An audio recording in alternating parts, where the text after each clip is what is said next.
Magandang gabi po mga kapatid. Welcome po sa ating Biblical Spirituality Weekly. Tayo po ngayon ay sa ikasyam na linggo, Martes, sa ikasyam na linggo na sa karaniwang panahon. At tayo po ngayon ay magninilay tungkol po sa Ebanghelyo ng darating na linggo na kung saan ay ang ikasyam linggo sa karaniwang panahon.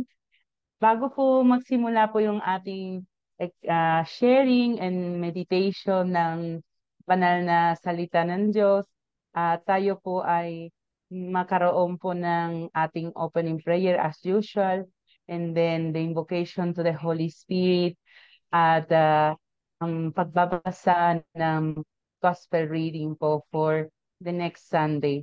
So, andito din po yung mga magbabahagi ng kanilang pong mga time and talento. Maraming salamat po sa mga tumugon. At welcome po kayong lahat mga kapatid dito po sa ating Biblical Spirituality Weekly. Mga kapatid natin na nandito sa Zoom meeting at ang ating mga kapatid na nasa Facebook Live at yung mga manonood din po sa YouTube. So, magsisimula na po tayo. Ang opening prayer po ay pamumunuan ng ating pong kapatid, si Sister Lilian Bunagan from the Parish of the National Shrine of the Sacred Heart of Jesus.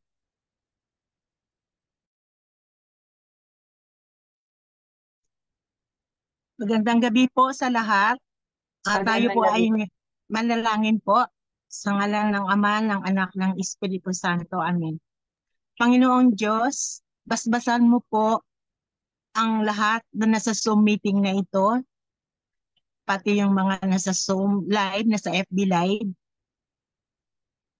Ang meeting na ito ay ginagawa namin po every week, Lord God, para mag-share at magbahagi po ng salita ng Diyos. Lahat po basbasan mo rin ang lahat ng mga biblical apostles and coordinators present or absent tonight.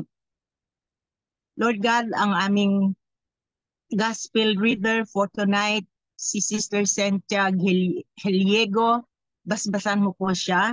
Ganon din po ang aming choir, ang aming reflection,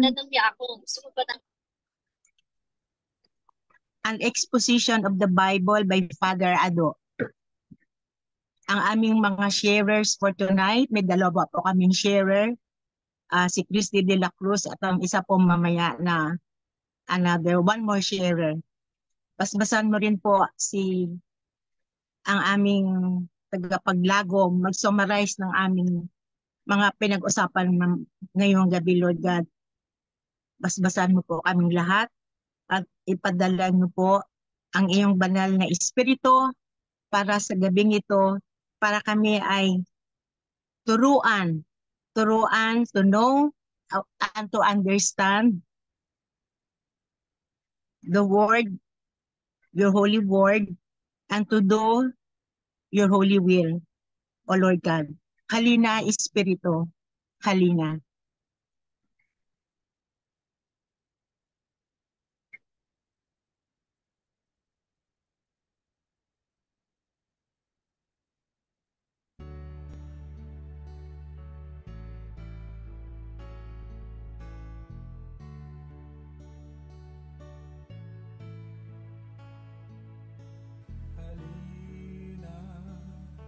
Espiritu Santo,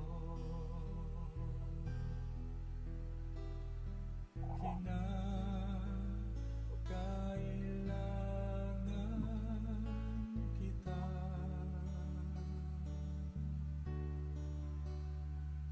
sigla at lakas na mahina, pag-asa ka namin lahat.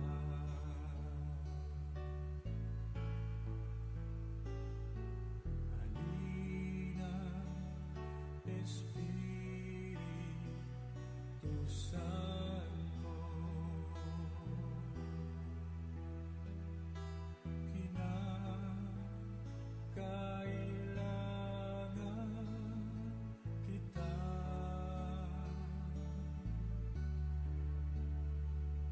sigla at lakas na mahina.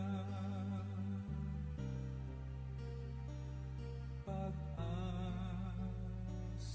ka namin lahat.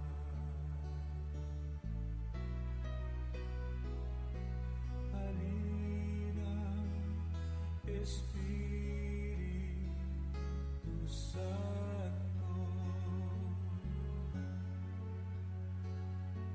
kinakailangan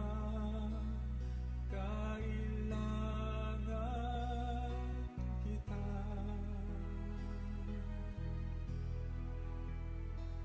Sigla at lakas na mahina. Pag-asa ka namin lahat.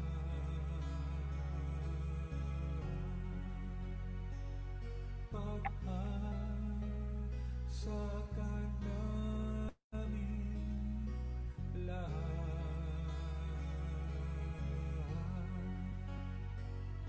Pag-asa ka namin lahat.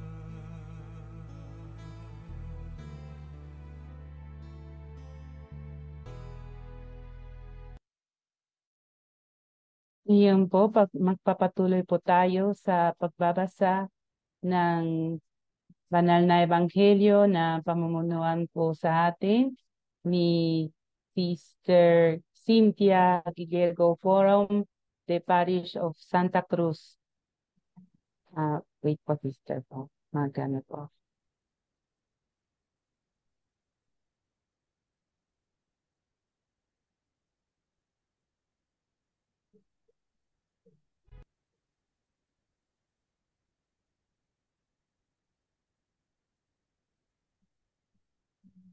Sister Cynthia? Kasi po, ang mabuting balita ng Panginoon ayon kay San Marcos. Nung panahong iyon, pag-uwi ni Jesus, muling nagkatipon ang napakaraming tao. Ano pat hindi man lamang makuhang kumain ni Jesus at ng kanyang mga alagad. Na mabalitaan ito ng kanyang mga kasambahay, sila'y pumaraon upang kunin siya sapagkat ang sabi ng mga tao, nasisiraan siya ng bait. Sinabi naman ng mga eskribang dumating mula sa Jerusalem, inaalihan siya ni Beelzebul, ang prinsipe ng mga demonyo.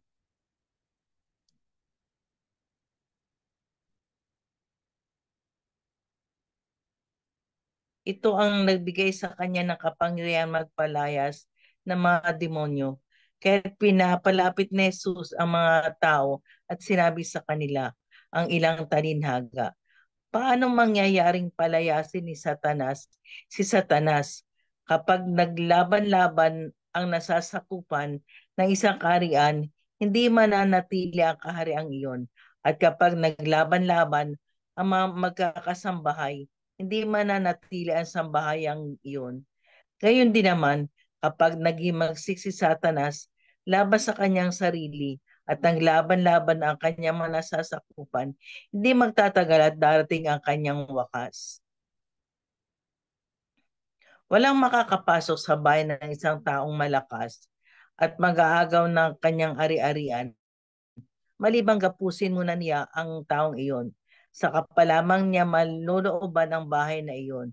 Tandaan ninyo ito, maaring ipatawad sa mga tao ang lahat ng kasalanan at panlalait nila sa Diyos. Ngunit ang sinumang lumait sa Espiritu Santo ay hindi mapapatawad. Ang kanyang kasalanan ay hindi mapapawi kailanman. Sinabi ni Jesus, sapagkat ang sabi ng ilan, inaalinhan siya ng masamang espiritu. Dumating ang ina at mga kapatid ni Jesus. Sila ay nasa labas ng bahay at pinatawag siya. Noon na may maraming taong nakaupo sa palibot ni Jesus at may nagsabi sa kanya, nariyan po sa labas ang inyong ina at mga kapatid. Ipinatatawag kayo. Sino ang aking ina at kapatid? Ani Jesus. Humingi siya sa Tumingin siya sa mga nakaupo sa palibot niya at nagwika, itong aking ina at mga kapatid, sapagkat ang sino man tumalima sa kalooban ng Diyos ay siya kong ina at mga kapatid. Ang mabuting balita ng Panginoon. Puri ka namin, Panginoong Kung Hesukristo. Kristo. Maraming salamat po, Sister Cynthia. Salamat Ngayon po. tayo ay magpapatuloy po sa ating pong pagninilay sa loob ng katahimikan ng ating pong binasa.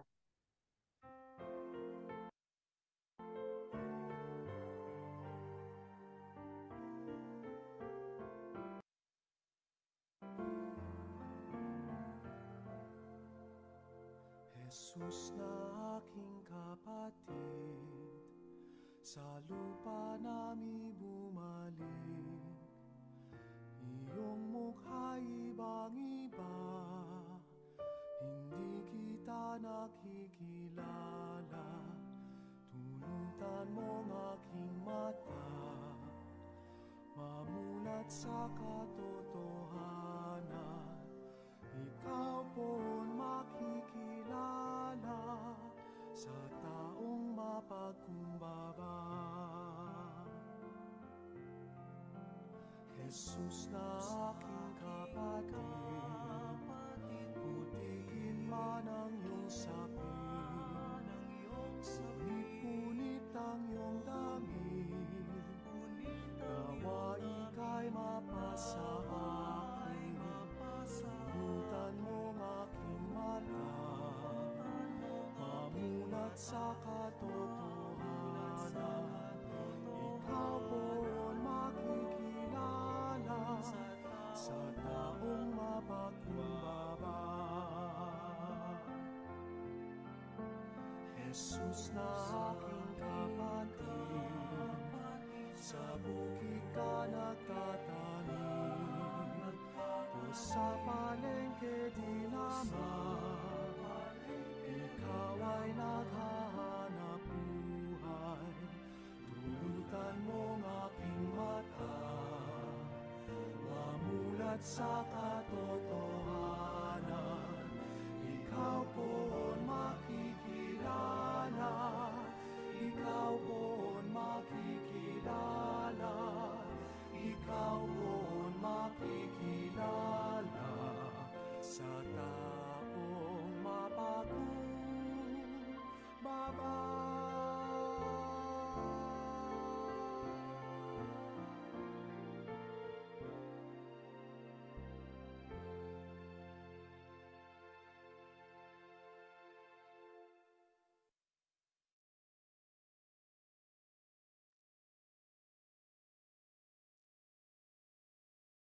Ngayon po tayo po ay magpatuloy po sa ating exposition na ibabahagi po sa ating our very own Father Adonis Saclolo. Good evening po, Father Adonis. Magandang gabi sa inyo lahat. Magandang gabi mga minamahal na Bible Apostles, Bible Coordinators. Ganun din sa mga kapatid natin na nakikibahagi sa pagninilay na ito. At yung mga kasama natin sa Facebook Live at sa Zoom, yung malayo rin, no? Maraming pinanggagalingan mula sa Rizal, mula sa iba't ibang bahagi ng Metro Manila, kahit sa Mindanao, Batangas at iba't iba pang lugar, no? Tayo po ay papasalamat sa Diyos dahil binibigyan tayo palagi, no, ng pagkakataon, buhay, oras para magnilay sa kanyang salita, no? Ang ating po pagninilayan ngayon ay yung ebanghelyo para sa darating na linggo. Ito po yung 10th Sunday in Ordinary Time, no? Ikasampung linggo sa karaniwang panahon. Ipinapaalala po sa atin na kahit dumating na ang karaniwang panahon, no, ang ibig sabihin nito ay hindi karaniwan, no, hindi yung parang walang kahulugan, walang magandang mangyayari, no, dahil ang translation sa Tagalog ay hindi masyado niyang nakuha o na-capture yung meaning nung Latin na tempo ordinaryo, no. Yung tempo ordinaryo, ibig sabihin ordained time, no. Lahat ng araw ng simbahang Katolika, lahat ng linggo ng simbahang Katolika ay ordained, no, patungo sa Easter, no. Kasi lahat ng misa ang talagang source ng lahat ng misa ay ang Easter, no? Easter Vigil, no? Kaya tinatawag na ordained, no? Tempo ordinaryo. Kaya ibig sabihin hindi parang minsan kapag karaniwan parang walang gagawin na napakaganda ang Diyos. Hindi, no? Palaging may ginagawang mabuti ang Diyos para sa atin. No? Ang ating pong ebanghelyo ay Mark chapter 3 verses 20 to 35, no? Meron po tayong 15 verses, no, na pagninilayan ngayong gabi, no? At ang sinasabi rito sa unang-una, no, ay umuwi si Jesus, no? Saan ba umuwi si Jesus? At dapat po natin malaman na si Jesucristo ay pinanganak sa Bethlehem, lumaki sa Nazareth, pero nung nagsimula na siya ng kanyang public ministry o ng mission, siya ay nanirahan na sa Capernaum, no? Sa Capernaum, doon sa parang compound o bahay ni San Pedro. Kung sana isang araw tayong mga biblical apostolate makapag-pilgrimage tayo, no? Kasi ako tumira ako ng mahigit 1 taon sa Israel na makapag-pilgrimage tayo para makita natin itong mga lugar na ito, no? Doon siya nanirahan at ito ay malapit sa Sea of Galilee, no? Sa Sea of Tiberias, no? At doon siya umuwi. Pagkasabi noon, pagkasabi rito sa ebanghelyo, marami siyang ginawa bago siya umuwi, no? Nagpagaling ng mga may sakit, nangaral, nagpalayas ng mga maraming demonyo, no? At saka siya umuwi dito sa kanyang titirahan, kakain sana, magpapahinga, pero marami ng tao ron na natitipon, no? Ibig sabihin, sabi nga rito, wala nga silang oras para kumain pa, no? Wala silang oras para magpahinga pa.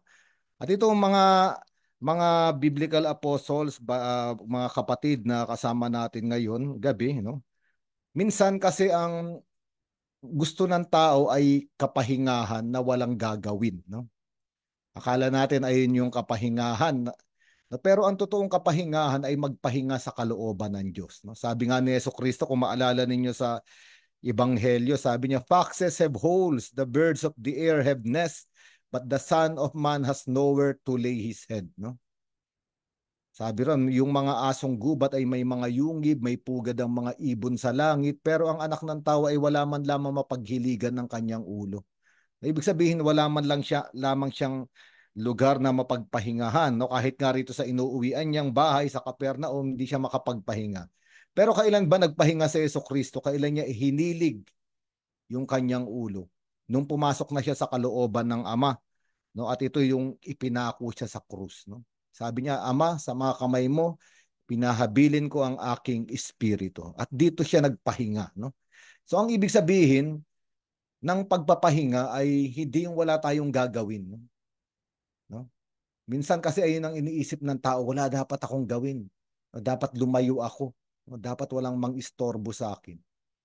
Pero maaring itong pagpapahingang iniisip natin ay hindi pagpapahinga ayon sa kalooban ng Diyos. Ang tawag nga rito ay bakasyon, no? Vacation. Yung salitang vacation ay nanggaling ito sa salitang vacate, no? Ibig sabihin, iwanan mo lahat. Iwanan mo lahat to vacate. Pero hindi ito ang kalooban ng Diyos. Ang kalooban ng Diyos ay inaanyayahan tayo magpahinga. No? Pero hindi natin iiwanan yung kalooban niya. No? Ito yung napakaganda. No? Kaya nga, dumating yung mga kamag-anak niya at sinabi na nasisiraan na siya ng ulo, no? Sabi sa English, he was out of himself. Fori dise, sabi, no? No? Ang ibig sabihin parang nawawala siya sa sarili. No? Pero ang totoo, si Jesucristo ay hindi baliw, no? Hindi siya nasisiraan ng bait, hindi siya nawawala sa sarili. Ang totoong nangyayari ay nawawalan siya ng kanyang sarili dahil ibinibigay niya yung kanyang sarili sa mga taong minamahal niya. Magkaiba yun, no? Minsan nakala ng mga ibang tao, napakarami nating ginagawa sa simbahan, na parang wala na tayong oras sa normal na buhay. Parang sinasabi, nasisiraan na tayo ng bait. Basa tayo ng basa ng Biblia, no? Nagninilay, nag-aaral, nag-iiskrutatio. No? Akala ng ibang tao, parang hindi na normal na tao ito. No? Pagkatapos, sasabihin na nasisiraan tayo ng bait. Pero hindi totoo yun. Dahil ang pakikinig natin ng salita ng Diyos, ang pagninilay natin ng salita ng Diyos, hindi tayo nawawalan. No? Hindi tayo nawawala sa sarili. Maaring nawawalan tayo ng sarili dahil katulad ni Jesucristo, itong mga salitang tinatanggap natin ay itinutulak din tayo. Binibigyan tayo ng Espiritu para ibigay ang ating sarili sa kalooban ng Diyos. At ito yung totoong kapahingahan, no, na pinag-uusapan natin, no. Pagkatapos nito, no, ay dumating yung mga eskriba, no, mula sa Jerusalem, no, mula sa Judea. Ito yung mga eksperto ng Biblia ng kautusan, no. At sabi nila si Jesucristo raw ay nagpapalayas ng mga masasamang espiritu dahil kay Beelzebub. Ngayon tignan natin bakit kaya itong mga ito ang layo-layo ni Jesus, nasa Galilea siya, nasa north, sila ay nasa south, pumunta pa sila sa Galilea para lang sabihin ito. Bakit? Kasi naiinggit sila. Naiinggit sila dahil napakarami ng tao ang sumusunod kay Jesucristo, no? At parang hindi nila matanggap ito. Sila nga mga eksperto sa Biblia, eh. Nawawala ng tagasunod. Ito karpintero lang mula sa Nazareth. Ang kasama ay mga mangingisda. Marami ang sumusunod, no? Sabi ng isang ama ng disyerto, yung Desert Father, sabi niya, love Christ and thousand will follow you. Mahalin daw natin si Jesucristo at libo-libo ang susunod sa atin, no? At ito yung sikreto, si Jesucristo mahal niya yung kalooban ng Diyos, kaya marami sa kanya ang sumusunod, no? Minsan, no, alam natin ito sa social media, kung sino ang mas maraming followers, siya ang sikat, no? Pero bandang huli, parang binibili mo na yung mga gusto mong sumunod sa iyo, no? No? Pero bandang huli, hindi ito ang gusto ng Panginoon sa atin, no? Ang gusto ng Panginoon sa atin, no, mahalin muna siya. At siya na rin yung magbibigay ng mga susunod sa atin, no? Kaya nga hindi natin dapat minsan sukatin yung ating ginagawa, no, sa dami ng tagasunod. No? Inuulit natin, hindi naman ito dahil sa bilang, no? Kahit isa nga lang ang madala natin sa Panginoon, sapat na 'yon, no? Pero ang pinakamahalaga, bago tayo mga magnasa na maraming sumunod sa atin, mahalin muna natin ang Panginoon, no? Kaya nga etong mga iskriba, no, naiinggit, no? Ano ba ang inggit? Ang inggit ay isa sa 7 capital sins. Alam natin ito mga biblical apostles, mga kapatid. Pero alam niyo ba ang inggit? Ang inggit ito yung nakikita mo kung anong wala ka. At nakikita mo kung ano yung mayroon ng iba, no? Napag-usapan na natin ito ng mga nakaraan, no? Nakikita mo na lang kung anong wala ka. Dahil yung wala ka nandun sa iba. At ito yung nakita ng mga iskriba kay Jesus. Nawawala yung mga tagasunod nila, sumusunod sa kanya. Pero ito ay galing pa sa unang kasalanan, no? Ito rin yung paraan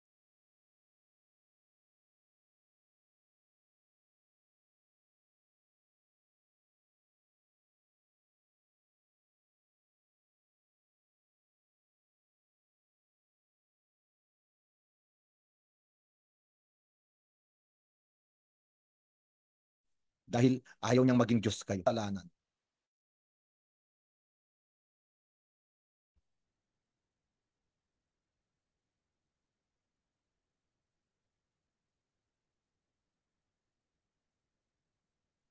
So bakit bumagsak ang tao sa kasalanan, no? Bumagsak ang tao sa kasalanan dahil simula nung nakinig sila doon sa pangloloko ng dyablo, no?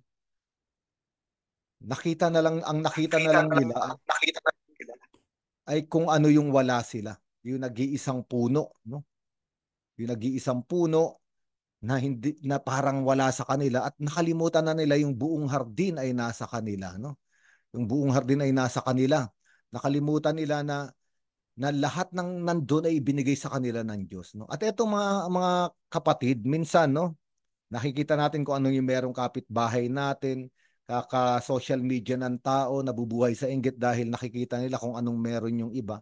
Pero itong patibong na ito, minsan tayo ay napapahamak dahil hindi na natin nakikita kung ano ang meron sa atin, no? Kaya nga, dahil sa inggit na itong mga iskriba, no, nagkaroon sila ng black propaganda, no? At itong inggit, minsan talaga itutulak yung tao na mag-isip ng kung ano-anong kasamaan laban sa kanyang kapwa. Marami siyang pwedeng sabihin. Ito ang tinatawag dito yung massacre of identity o personality personality sabotage, no? Black propaganda. Bakit, no? Kasi nga naiinggit sila, no? At minsan makikita natin ito minsan sa politika, sa showbiz, no, sa maraming lugar, kahit mga minsan sa simbahan, no, nag-iinggitan, no. At ito yung ginawa nila para sirain si Jesus. Kaya nga sinabi nila na si Jesucristo ay nagpapalayas, no, ng diablo dahil kay Beelzebub, no. Itong Beelzebub ay salitang Hebreyo, no, na nandun din sa Aramaiko. Ang kahulugan nito unang-una ay Panginoon ng mga demonyo, Beelzebub. No, pero sa ibang bahagi ng Biblia, ito yung Lord of the Flies, no? Panginoon ng mga langaw. Bakit langaw?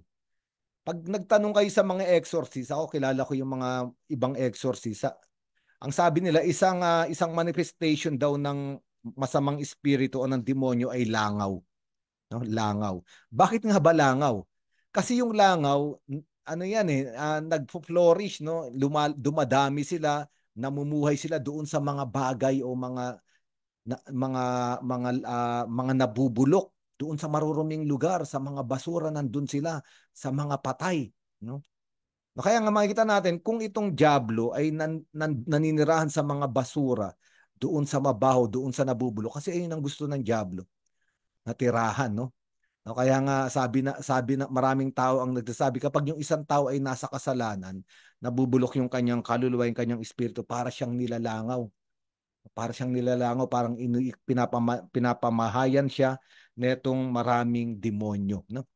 Ngayon, isa pang kahulugan ng Beelzebub ay Panginoon ng bahay, no? Hindi yung Panginoon na yung namamanginoon sa bahay, yung naghahari-harian sa bahay, no? Ito ang isang kahulugan ng Beelzebub. Ibig sabihin, kung bahay, ito ay tahanan. Hindi kailangan dito ng hari, hindi kailangan dito ng maghahari-harian sa bahay. Ang kailangan dito ay isang ama na nagmamahal at naglilingkod sa kanyang pamilya. Iba yung ama, iba yung naghahari-harian sa bahay. Yung ama, hindi siya naghahari-harian. Siya ay nagbibigay ng buhay at naglilingkod. Yung naghahari-harian, gusto niya siya lang palagi masunod. Lahat ng gusto niya ang dapat nang gawin ng bahay. At ito, yung larawan ng diablo, no? Beelzebub, ako ang maghahari sa bahay, no? Okay. Ngayon ito, pag pinagpatuloy natin, no, ang sabi ni Jesucristo, sumagot siya. No, pinalapit niya yung mga tao at sumagot siya. Sinabi niya, makinig kayo. Pwede bang kalabanin ni Satanas yung kanyang sarili? Sabi ni Jesucristo. Kasi sabi rito ni Jesucristo, kung babasahin natin yung ilang verses before, no, pag binasa natin yung Mark chapter 3 verses 11 to 12, malinaw na sa Jesucristo ang kalaban niya at ang pinapalayas niya ay ang mga diablo, ang mga demonyo. Ngayon kung sinasabihan siya na itong mga eskriba na dahil sa diablo kay Beelzebub kaya niya pinapalayas sa mga demonyo, parang illogical, no? Parang walang katuwiran, wala sa tamang pag-iisip itong mga ito, no? Minsan talaga kapag naiinggit yung tao, kapag gusto niya siraan yung kanyang kapwa, minsan wala sa logic, wala sa tamang katuwiran yung sinasabi, no? Walang basihan. Kaya sinasabi ni Jesucristo, kaya bang palayasin yung kanyang sarili? No, si Beelzebub, yung diablo, papalanasan yung diablo? Hindi.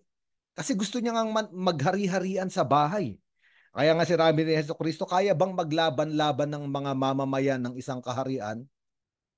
Kung maglalaban-laban sila, mawawasak yung kaharian. So hindi pwedeng maglaban-laban ang diablo at ang mga demonyo, mawasak yung kanilang kaharian.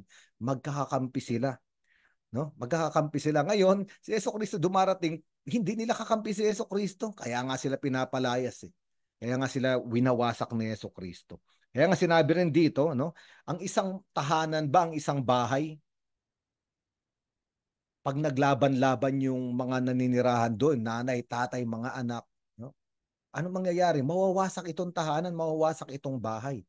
Mawawasak itong bahay, hindi pwedeng mangyari, no? Mawawasak. Kaya sabi ni Jesucristo, walang basihan itong sinasabi nitong mga eskriba, no?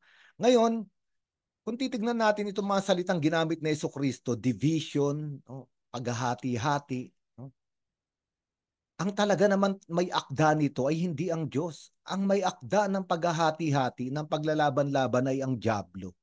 Ang totoo sa Griego, ang salitang diablo ay diabolos.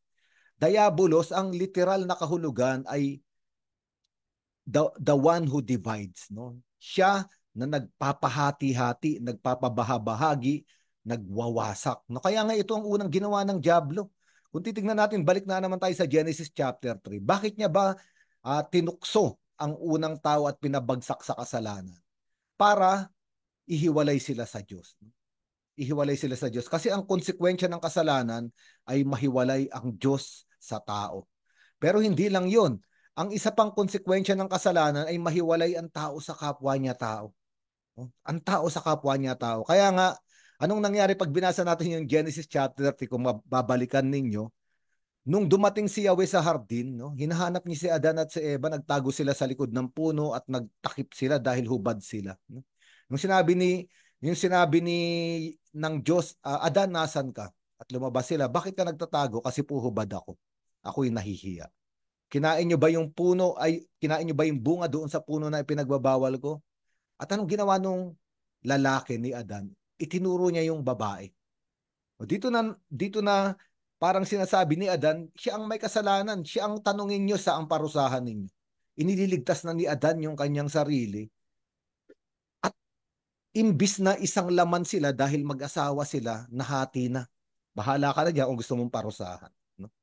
At palagi, no, kapag binasa natin yung sulat ni Santiago, kung babasahin niyo yung sulat ni Santiago, napakaiksi at napakaganda, 5 kapitulo lang. Sabi roon ni Santiago, saan ba nagsisimula ang pagbabahagi-bahagi ninyo? Ang paghahati-hati ninyo? Nagsisimula ang paghahati-hati ninyo dahil sa loob pa lang hati na kayo. Ibig sabihin, yung taong nasa kasalanan, dahil sa diablo, sa loob pa lang wasak na siya, bahagi na siya, hati-hati na siya. No? At ito mga kapatid, no, mga biblical apostles, ito ay nangyayari nung nag-aaral ako ng matagal na, no? Siguro mga 15 years ago sa Ateneo, nag-aaral ako ng licentiate, parang masteral sa biblical theology. Pupunta ako sa library. Doon sa library may section, doon yung mga non-fiction, no? Non-fiction na libro. At doon may nakatawag sa akin ng pansin kasi may isang libro, ang cover niya, isang tao pero yung mukha ay fragmented, no? Parang hinati-hati yung mukha. Akala ko parang jigsaw. No, pero ang title ng libro ay Sybil, no? Sybil, no? Isinulat ito noong 1973 ni Flora Reta Shriver. Napakaganda nito. Naging pelikula nga ito noong 1976, no? Parehas din yung title, no? At nalagay sa television noong 2007, no?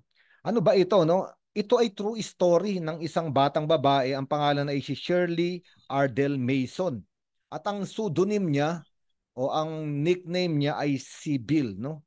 Sybil. Siya ay merong multiple personality disorder, no? At itong libro na ito ay tungkol sa process ng paggagamot sa kanya. Dito sa psychological sickness niya. At sabi ron sa libro, documented, she is possessed by 16 personalities. Ha? Biruin mo. At kapag binabasa yung libro, nakakatakot nga eh. No, kasi kung ano yung dominant na personality sa araw na yun, ayun siya, iba yung pangalan niya, iba yung damit niya, iba yung kilos niya, iba yung paraan ng pagsasalita niya. At pagkatapos nun, pagka natapos na yung araw na yun o yung oras na yun, may ibang personality na naman na dominant sa kanya. No?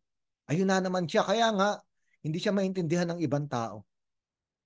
Kaya nga marami rin siyang grupong sinasamahan depende sa personalidad na dominant sa kanya sa araw na yun. At ito ay isang halimbawa ng pagkakahati-hati, pagkakabahagi. No? At malungkot kasi ito yung nangyayari rin sa lipunan natin ngayon. No? Yung mga maraming mental health disorder. No? Hindi lang yung mga may mental health disorder. Minsan masyadong fragmented yung tao. No? Hindi niya kilala yung kanyang sarili. No? Hindi niya na makilala yung kanyang sarili. No? Minsan na may grupo siya sa simbahan. No? Napakabait niya. No? Napakabanal. Pero bandang huli, mag-iiba siya ng pagkatao no, kapag kasama niya na yung kaibigan niya. Nag-iiba yung pananalita niya, nag-iiba yung pagkilos niya. No? At alam natin ito ay nangyayari. Wala tayong hinuhusgahan. Pero bakit nangyayari ito? Ito nga yung pinag-uusapan, ito yung sinasabi ni Jesus. Ang may dulot, no, ang sanhi ng pagkabahabahagi ay ang diablo na nagdala ng kasalanan. Nawawasak ang tao. So, kaya sinasabi rito ni Jesucristo, ito ang pwedeng mangyari. No? Kaya nga minsan, meron akong mga kilala, no, mga CEO, mga nasa corporate world. sabi nila, bakit yung henerasyon ngayon, no, magtatrabaho sa kanila, makalipas yung 1 taon, ayaw na. At kapag tinanong nila, bakit ayaw mo na? Eto raw yung mga millennials, mga Gen Z, hindi ko na makita ang sarili ko dito sa trabaho na ito. At bandang huli, ang tao talaga ay magpapalipat-lipat, no?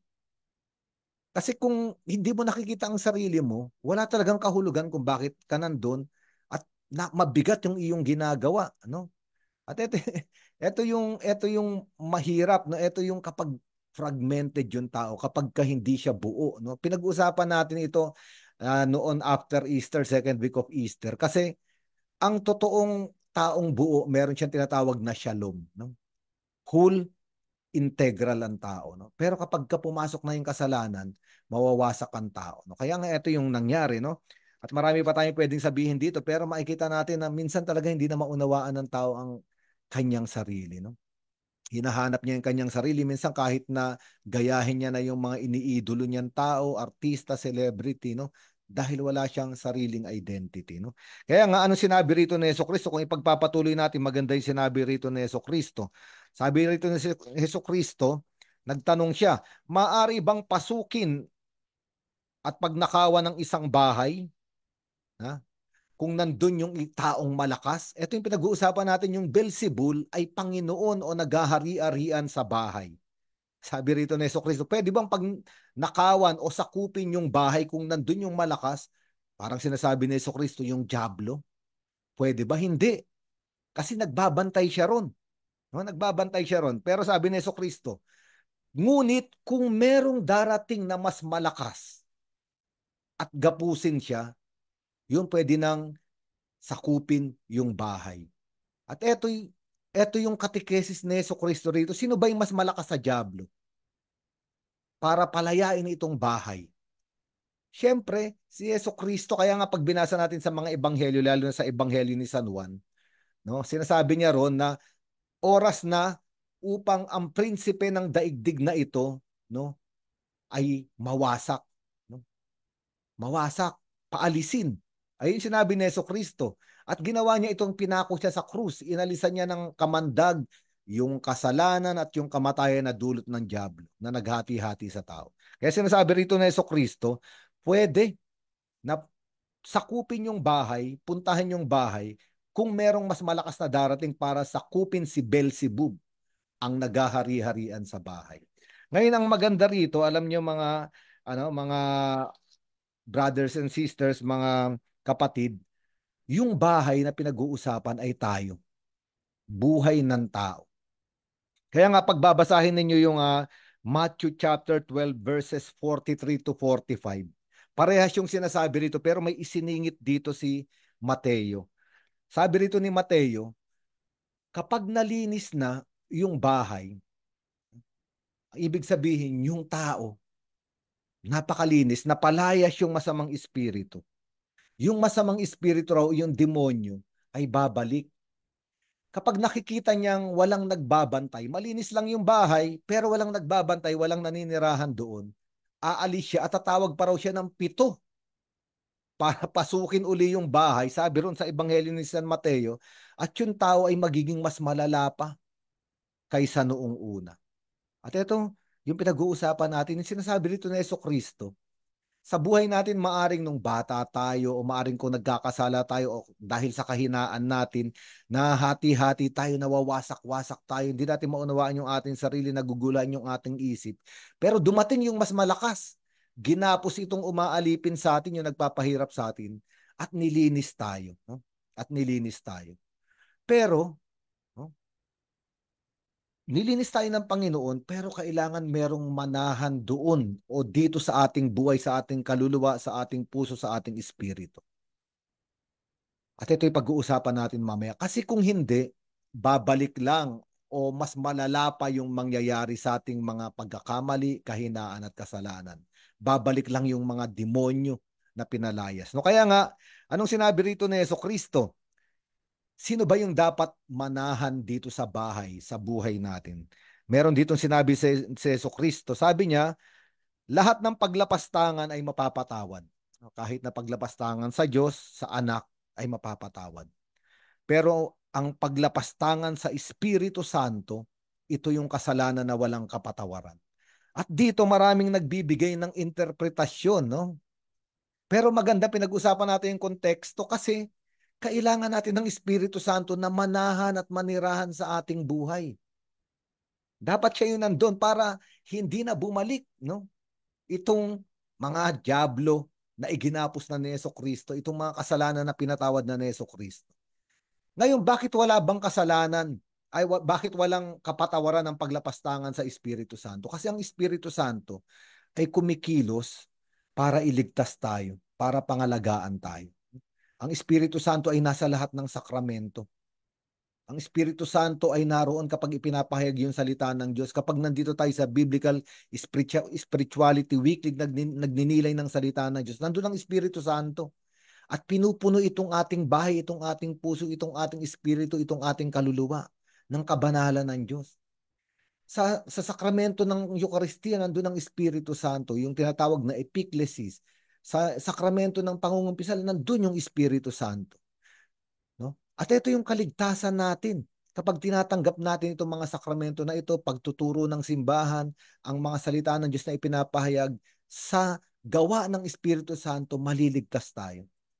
Pero, kung tatanggihan natin, ayoko ng biblical spirituality, ayokong makinig dyan, ayoko nang magsimba, ayoko nang makisama sa mga organization, ayoko nang mangumpisal, ayoko nang tumanggap ng Eucharistia, ng mga sakramento, ayun ang paglapastangan sa Espiritu Santo. Ayun ang walang kapatawaran. Bakit walang kapatawaran? Ang Diyos nais tayong patawarin palagi. Pero walang kapatawaran kasi tayo na yung ayaw tumanggap ng pagpapatawad. Walang pinagkaiba yan sa taong nalulunod. Nalulunod tayo, palaging gustong dumating ang Diyos para iligtas tayo. Inaabot niya yung kanyang kamay o parang hinahagisan tayo ng lubid. Pero yung paglapastangan sa Espiritu Santo, ang ibig sabihin ayaw mong abutin yung kamay ng Diyos para hindi ka malunod. Ayaw mong abutin yung lubid para makaligtas ka sa kumunol. Kaya nga, parang sinasabi rin ito ni Jesucristo, walang kapatawaran kasi ayaw natin ng kapatawaran. Kaya nga mga minamahal na Bible apostles, napakaganda nitong ebanghelyo na ito, no? At inaanyayahan tayo, no, na buksan yung ating buhay sa Panginoon.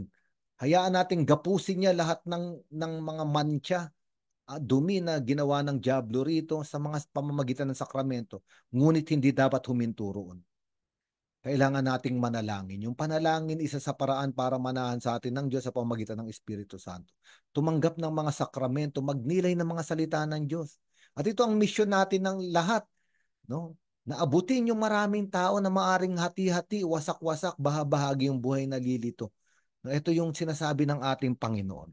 At yung huling bahagi, sabi rito, may sumigaw, yung nanay mo at yung mga kapatid mo ay nasa labas. Anong sabi ni Jesus? Sino ang aking ina? Sino ang aking mga kapatid?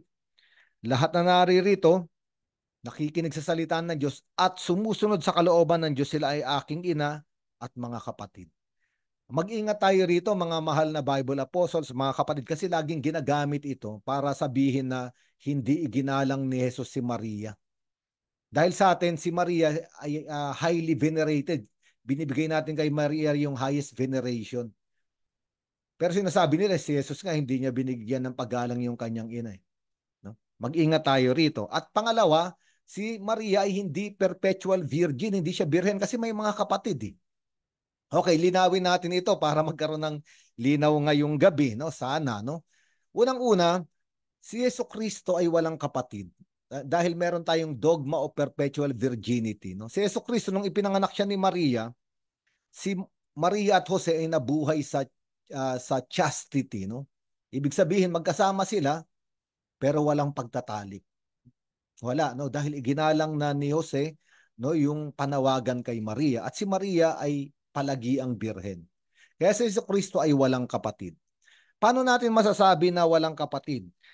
Kasi ang ginamit dito kapatid, kasi sa kultura ni Jesucristo, sa Hebreyo, walang salita para sa cousin o pinsan. Wala, no? Wala sa pasalita para sa second cousin. Ang tawag nila sa pinsan, sa cousin, kahit yung mga katribo, ang tawag nila ay brothers.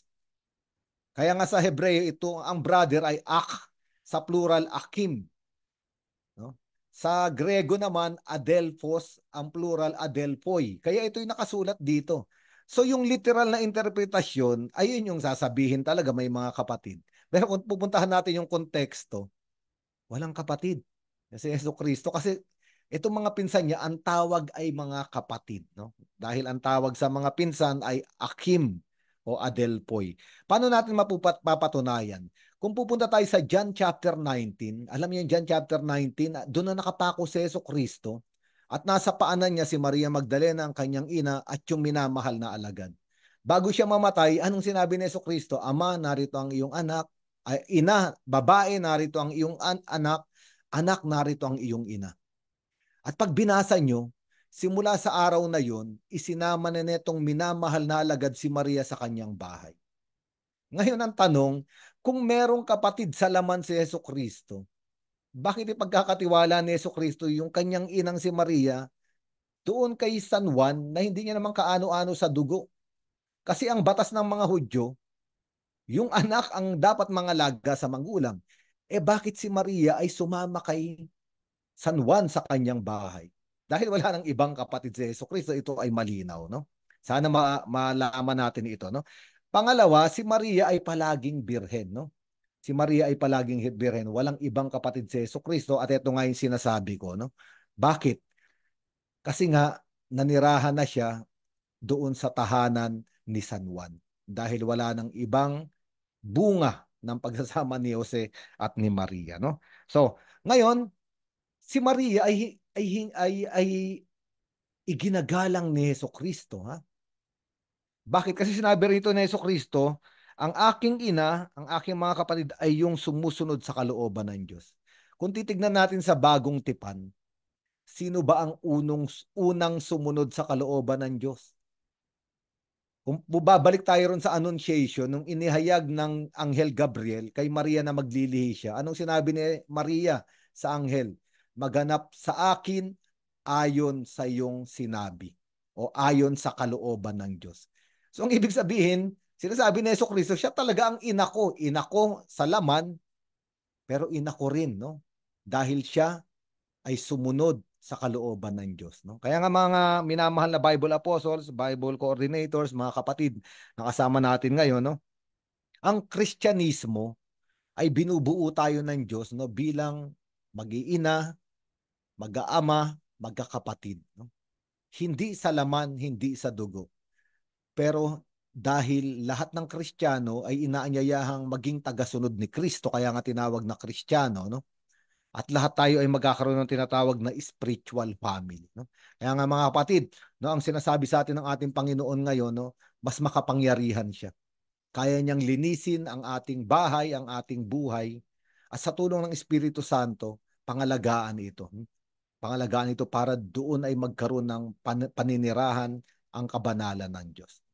Sige po, ngayon tayo ay pupunta na sa ating sharers, no? Sister Lacey, pwede mong introduce yung ating unang share.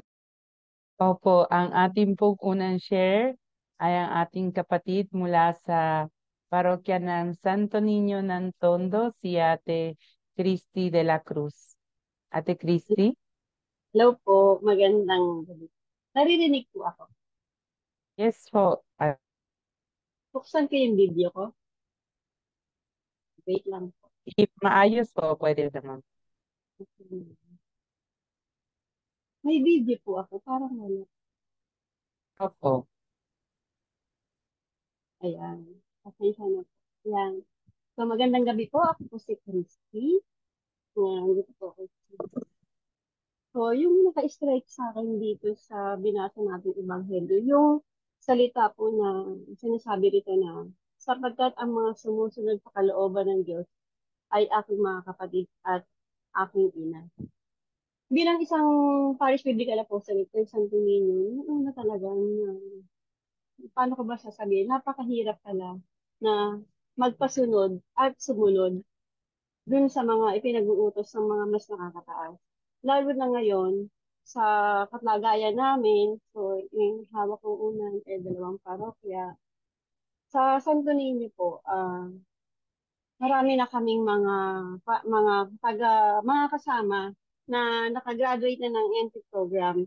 Pero meron po kaming mga ilan. Nung una nahirapan kami actually kasi year 2017 pa kami nag-start. Alam niyo po ba, una nahirapan kami kasi parang natatakot sila sa amin. Parang nakikita nila kami para daw kami mga biblical scholar. Sabi namin hindi. Akala nila yung babasahan namin sila ng Bible, mga ganun. Tapos, yung iba natatakot sila magsulat ng Biblia, nahihiya sila magdala ng Biblia kasi sa tuwing meron kaming, tulad lang last week, nahihiya sila magbitbit ng Biblia. Bakit kaya? Yun ang tanong ko. Kaya nga po, ang hirap nilang pasunurin. Pati po dun sa iba namin, katulad nung ang tanong ko, na sa aming mga PBA, parang naisip ko nung sinasabi sa Marcos na sinasabi na para na raw kami nasisiraan ng guys kasi nga wala kami pambibig kundi ang Biblia. Kasi lagi namin sinasabi, pag nagba-Bible study tayo, purely biblical lang yung aming sinasabi. Parang gano'n. Akala nila born again Christian. Kaya nakakatuwa. Yung bang yung, hindi ko alam kung pakitira ng utak yun, kung sarado sila, nung ayaw nilang pakialaman namin yung buhay spiritual nila bilang isang ah, Katoliko na kasi meron tayong tinatawag, di ba, Father, na Katoliko sarado. So, hindi sila allowed ayaw nila. Hindi ko alam kung ayaw nila magbasa talaga ng Bible o gusto lang nila talaga nakikinig na lang sa misa. Pero yung magbuklat ng Biblia, ayaw nila per se. Kasi marami na kami na enthroned na mga Bible, pero wala nang follow-up. Pero pag tinatanong namin, hindi pa rin sila nagbubukas ng Biblia. So, hindi sila nahirati o hindi sila nasanay. So, ngayon po, binibigyan namin sila ng pagkakataon ulit mag-start para po sa aming yung ating entry program ang start at ang BEC. So, ang may tanong nga po ako, diba? Sabi, ano ang maaari kong maitulong bilang isang parish biblical apostolate upang maging spiritual na kapatid rin ni Jesus ang aking kapwa o ang aking kapwa kasama sa ministry, kasama sa ministry. Para po, ang sinasabi ko rito, dapat po pala ay meron tayong pangunawa, pakikinig, at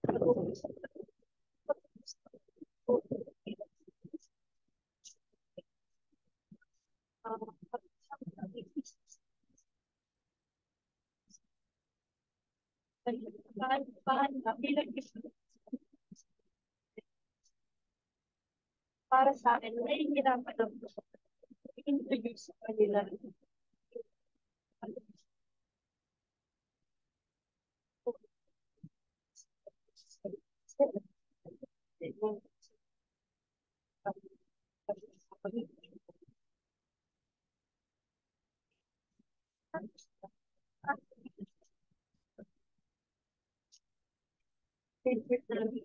Or, hindi talaga motivation. Pero, sabi nga ni Father Adonis sa kanina, parang sabi ko, interest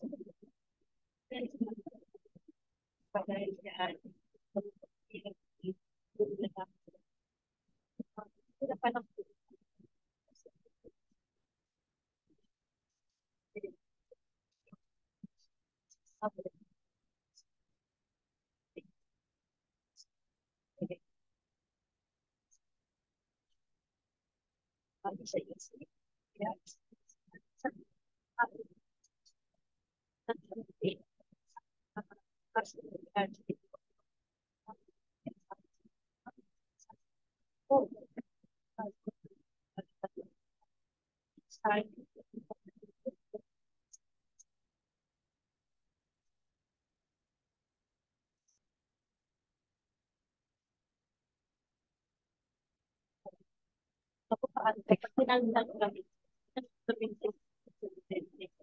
so kaya hindi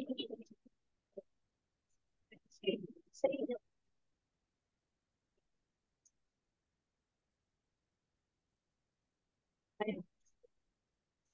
Si Christy?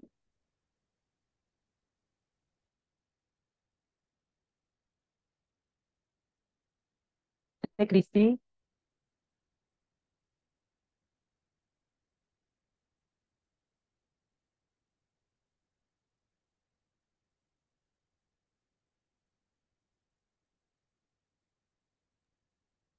Thank you po very much, Ate Christy.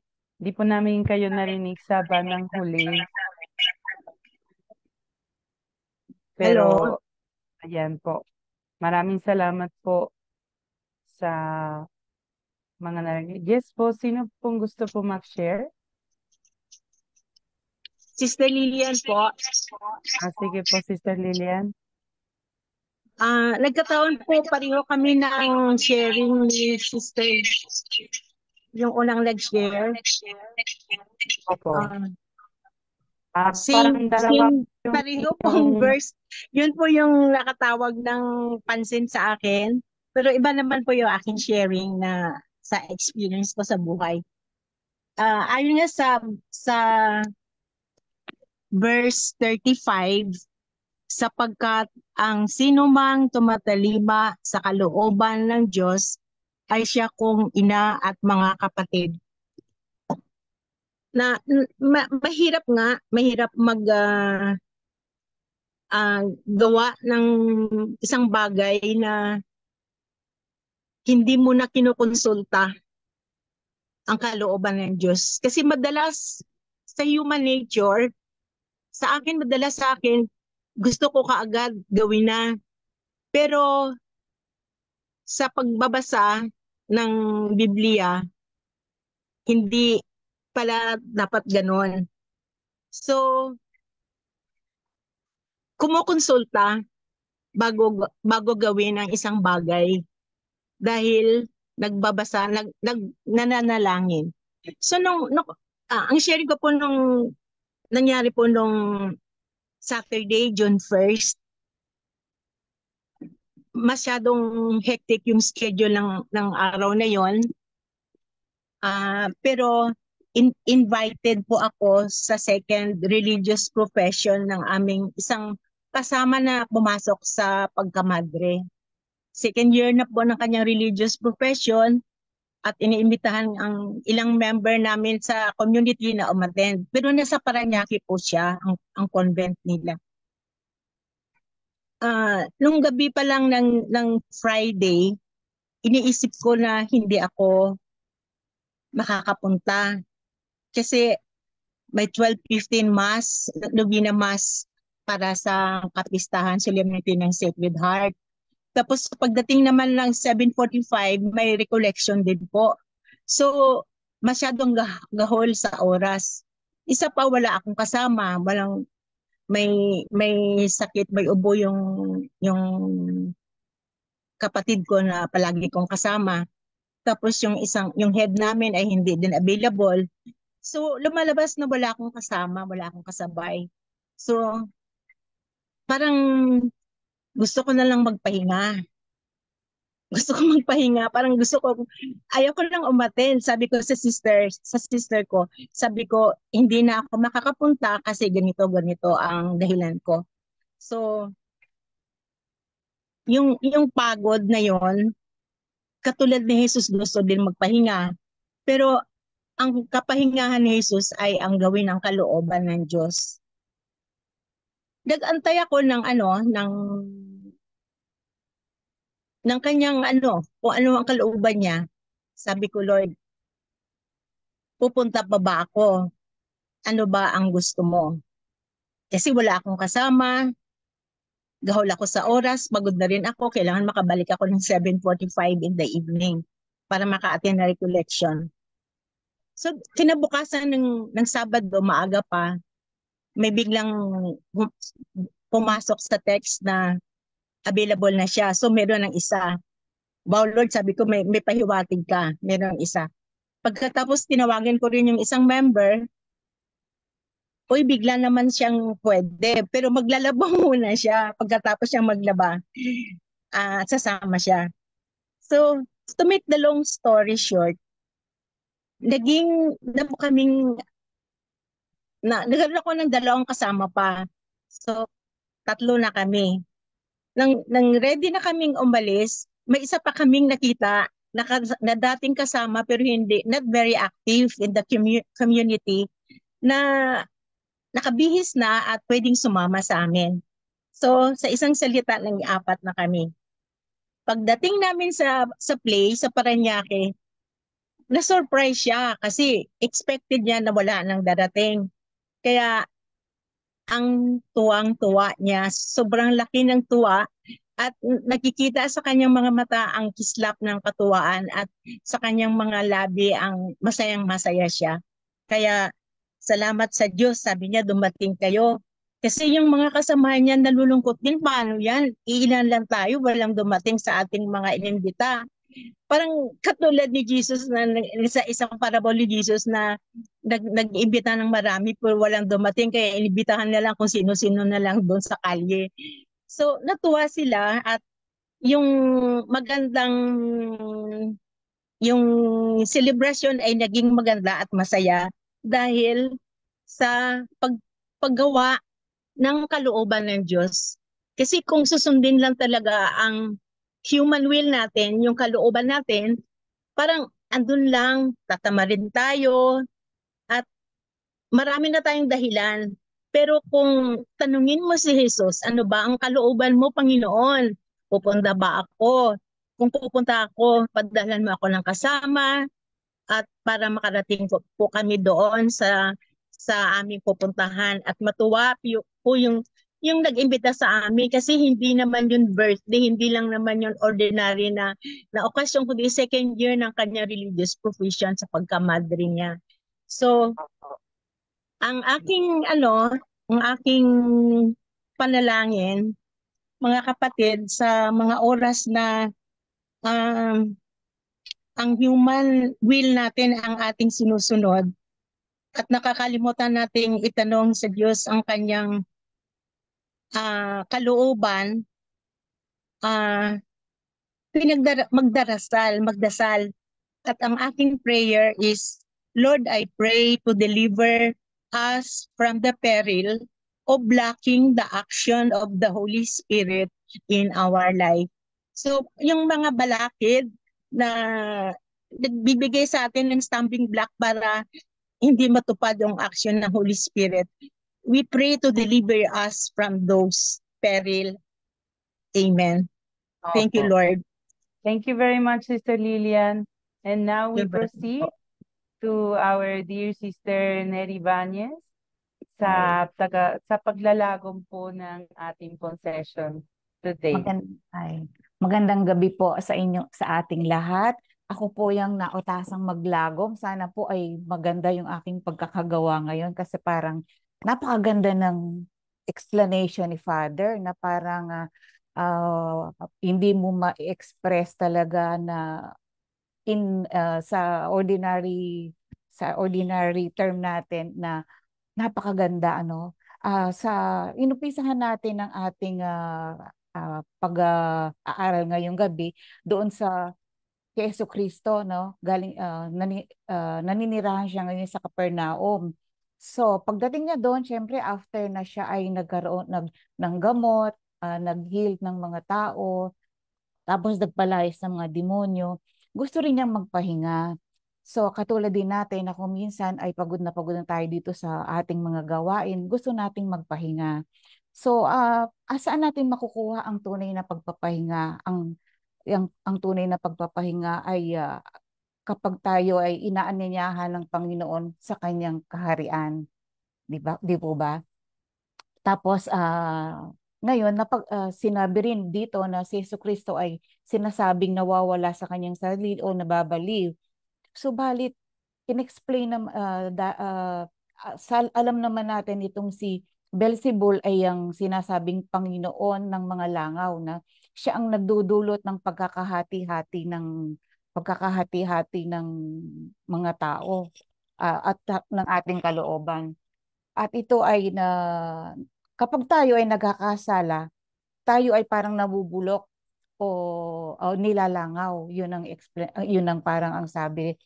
Tapos, kapag nangyayari ito, tayo ay nalalayo sa Diyos. At ang Beelzebul o ang demonyo ay ginagawa niya ang kanyang magagawa para tayo ay magkaroon ng pagkakahati-hati. Tapos, ang sabi naman ni Jesucristo dito, pwede natin itong kalabanin si Beelzebul.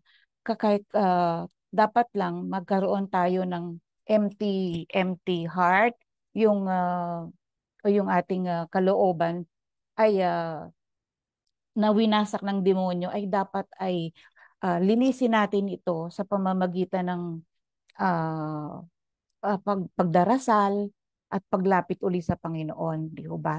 Pagkatapos, sabi nga, katulad ng kapag may iba't iba tayong, parang multiple personality rin yung pagkakahati-hati ng ating kalooban. Hindi na tayo buo. At hindi, ang taong buo ay wala na rin, ang taong buo ay dapat may katahimikan. Si Jesucristo lang ang may malakas kaysa sa demonyo. Kaya dapat siya ang laging manahan sa atin. At paano siya mananahan sa atin? I-allow natin ang Espiritu Santo na manahan sa ating buhay, sa ating kalooban, para sapagkat ang kaligtasan ay idinudulot ng Espiritu Santo. Tapos ay kaya nating abutin ng Diyos dahil sa ating panalangin. Tayo ay dapat na manalangin, tumanggap ng mga sakramento. Tapos, sinabi rin ni Father na huwag nating isipin na hindi nirespeto ni Jesucristo ang kanyang ina, dahil sinabi niya na sino ba ang aking ina at sino ang aking mga kapatid. Sa totoo, sa totoo lang, si Kristo ay mahal na mahal niya ang Birhen Maria, nirerespeto niya. Tapos si Jesucristo ay wala ring kapatid, sapagkat ang ating mahal na Inang Maria ay merong tinatawag na perpetual virginity, ano? Wala silang di sila nagtalik ng ating ni Saint Joseph. Sa Hebreo, ang kaya sinabing mga kapatid at ina ni Jesucristo, sapagkat sa Hebreo ang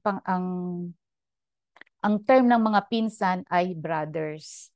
So, tayong lahat ay, so siguro kasama na rin din tayo dito, no? Mga kapatid at mga kapatid ni Jesucristo, we are His brothers and sisters. So, mahal na mahal niya si mahal na si Mother Mary kasi si Mother Mary ay sumunod sa kalooban ng Diyos. Okay. Tapos, yung share natin, si Ate Christy, ang sabi niya, ng sino mang mahirap daw ang ating misyon sa parokya. Subalit, kapag tayo ay bukas ang puso at nakikinig sa Diyos, dapat mayroon din tayong pangunawa sa ating mga kaparokya. At si Ate Lilia naman, ganun din. Mahirap daw gawin ang bagay na di naaayon sa kalooban ng Diyos. So, dapat with prayer and with the sacraments, tayo ay pwedeng magtagumpay sa ating misyon. At ang sabi nga natin, ang sino mang sumusunod sa kalooban ng Diyos ay siyang aking ina at mga kapatid. So kasama tayo dun. Yun ang sabi ni Jesucristo sa atin. So we should be very thankful. We are so blessed na tayo ay tinuring ng mga kapatid at kapatid ng ating Panginoong Jesucristo. Yun lang po. Salamat. Maraming salamat po, Sis Neri Banez. May God bless you po. Salamat po. Sige, ngayon po tayo ay pupunta sa Prayer of the Faithful. Kung sino po yung nais magdasal, mag-ano lang po kayo, unmute, no, para sama-sama po nating itaas sa Panginoon ang inyong mga panalangin.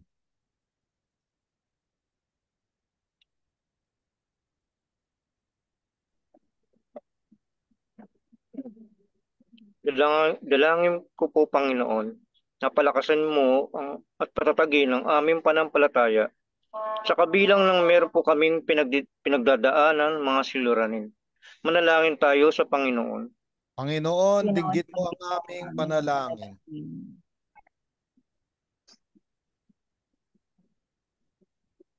Panginoon, patuloy niyo po kami bigyan ng liwanag at patuloy niyo po kami ng gabayan ng Banal na Espiritu Santo. Sa pamamagitan po ng aming mga ginagawa sa bawat parokya, sa komunidad, na yung mission na ito ay mas lalo pa namin maibahagi sa aming mga kapatid sa pananampalataya o dun sa mga hindi naniniwala sa inyo, Panginoon. At patuloy niyo po kami bigyan ng banal na Espiritu Santo upang tulungan kami sa pagpapahayag ng iyong salita. Panginoon, ito po ang aming panalangin. Panginoon, dinggin mo ang Dinggin mo aming ang aming panalangin. panalangin.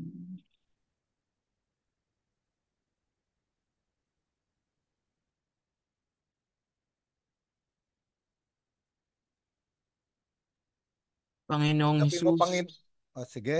Panginoong Hesus, kami po ay lumalapit sa iyo sa mga panahon na maging kami ay hindi na namin nalalaman o nakikilala ang aming mga sarili. Sa aming mga panahon, Panginoon, na kami ay basag at nawawasak dahil sa aming mga kasalanan. Buuin mo kami, Panginoon, at naway akayin kami ng mahal na Birhen Maria patungo at pabalik sa iyo. Manalangin tayo sa Panginoon. Panginoon, dinggin mo ang aming panalangin. Tanggapin mo, Ama, lahat ng panalangin na ito, gayon din yung mga panalangin na nakatago sa aming mga kalooban sa panalangin itinuro ng iyong anak. Ama namin, sumasalangit ka, sambahin ang ngalan mo. Papasa amin ang kaharian mo, sundin ang loob mo dito sa lupa para ng sa langit. Bigyan mo kami ngayon ng aming kakanin sa araw-araw at patawarin mo kami sa aming mga sala para ng pagpapatawad namin sa nagkakasala sa amin at huwag mo kami ipahintulot sa tukso at iadya mo kami sa lahat ng masama. Amen. Ngayon po, magpapatuloy po tayo sa ating pong mga announcement at mga paalala po of our secretary, si Pere. Hello po, magandang gabi po muli sa ating lahat. Para po sa ating mga paalala, ngayon po ay nasa buwan na po tayo ng Hunyo, so magkita-kita muli po tayo sa ating monthly formation and meeting sa darating po na June 22, 9 a.m. to 12 p.m. po sa San Carlos Day Force po. San Carlos Seminary sa Day Force po, ayan. And ayun po, muli po, update po natin sa annual biblical retreat sa July 19 to 21 sa St. Michael's Retreat House sa Antipolo. Ang deadline po sa ating mga Bible Apostles and Coordinators ay ngayon po June 22. So currently po, nasa 40 participants na po yung nakapag-register po. So sana po yung mga Bible Coordinators, makasecure na po kayo ng slot. So talagang nilook forward po namin na makasama po kayong lahat. Ayun po. Yun lang po, sister. Maraming salamat po. May surprise po si Father Ado regarding po sa ating retreat po. Okay, sige. Akala ko ano na ni... Ay, ako ano, na po. Pwede naman po. o, ikaw na, Tere. Sige, oh. Ayun po. So, ito po, balita po para po sa ating annual retreat. Para po, kahit po kayo, ma-excite po tayo sa ating retreat ngayong July. Ang ating pong mass presider po para sa ating retreat ay walang iba po, ang ating si Cardinal Jose Edwin Cola. Siya po ang magiging ating mass presider. So, marami pa pong aabangan. Katulad din po si Father Reggie Malikdem na isa po sa ating mga speaker. So, ayun po. Sana po makasama po kayo. Okay. Maraming salamat.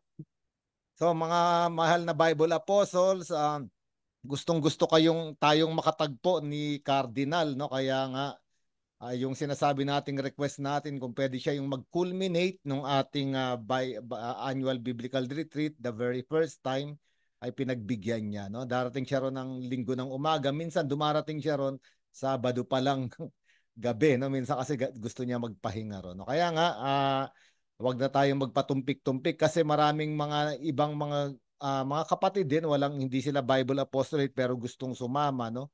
Hindi pa namin binubukas yung slot sa kanila dahil ang desire nga natin ay lahat muna ng Bible apostles, no? Pero sana pumunta kayo. Maganda yung mga Sabado, punong-puno tayo ng speakers ng mga activities, no? Very surprising. At yung linggo, yung last topic natin ay si Father Reggie Malikdem. Siya ang Vicar General ng Archdiocese of Manila. Siya yung right hand ni Cardinal. Ngayon darating din si Cardinal, dalawa na sila ron, no? Kaya nga inaanyayahan na namin kayo kung Wag nyo nang paabutin yung June 22, no? Kung maibibigay nyo na ngayon mga pangalan ninyo, makakapag-ipon na, no? Mahalaga yung pangalan and then mag-ipon dahan-dahan, no? Dahil nandun si Cardinal, siya rin yung nag-support sa atin para bigyan tayo ng discount, no? From 3,500 naging 2,000 pesos na lang yung babayaran natin, no? Okay, kaya nga pag-ipunan natin at magkita-kita tayo ron, ha? O, sabihin nyo na, i-announce nyo na sa lahat ng mga kasama ninyo, no? Na nais dumalo. Okay? Sige po, Sister Laces, may balita ka pa ba?